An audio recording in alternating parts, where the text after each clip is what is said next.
I had someone reach out to me this morning because they feel like they may be getting burnt out on DJing. The problem is when they go out and they're doing parties, people are coming up and not even requesting songs but demanding them.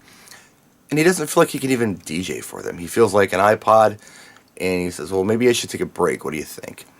Well, I got a couple thoughts on this. I've talked about the whole iPod phenomenon where people today don't necessarily have to listen to what's on the radio. They have an iPod, they can put their favorite songs on it, and as they're listening to it, even if a song comes up that they like and they're not in the mood to hear it, they can just press skip and go on to the next one. That's just how people think about music these days. It's all an instant gratification thing. But I think there's more to it, and for us to really, I guess, understand what's going on, just like with anything else, it might be important to try to have a certain degree of empathy for our party guests. Well, what am I talking about? See, sympathy is when you feel sorry for somebody. Empathy is when you have an understanding of what a person's actually going through. It's like, yeah, I can relate to that. So how do we relate to these people at our parties? We have to kind of understand where they're coming from. Where are they coming from? Well, they're coming from the whole iPod thing like I talked about, but I think it goes deeper than that.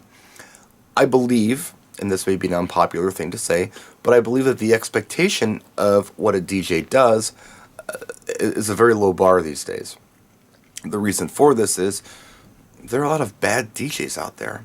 A lot of you know that there are a lot of cheap DJs out there who go out for a little bit of nothing. They're obviously not thinking business-wise, and they probably don't have the skill sets that most of us who are strong DJs have.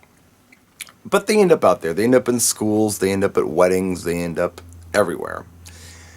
So some of these people may think, well, yeah, a DJ is just an idiot. He doesn't know what to play. I have to do this. I have an obligation to program this person. It's almost a conditioned response because this is what they've always had to do or they've had to do in the past. So you take those two things, the whole iPod thing and the whole low expectation thing with the crap DJ, this is going to help us understand where our client might be coming from. So what are you going to do? Well, the first thing you have to do, I think, in any situation, at any party, is earn everyone's trust. And I think the best way to earn people's trust is to hit them over the head with a 2x4 immediately with music. And the way I do this is I look at them and I make my best educated guess as to what they want to hear, the hottest songs that they want to hear, and I'll play them immediately.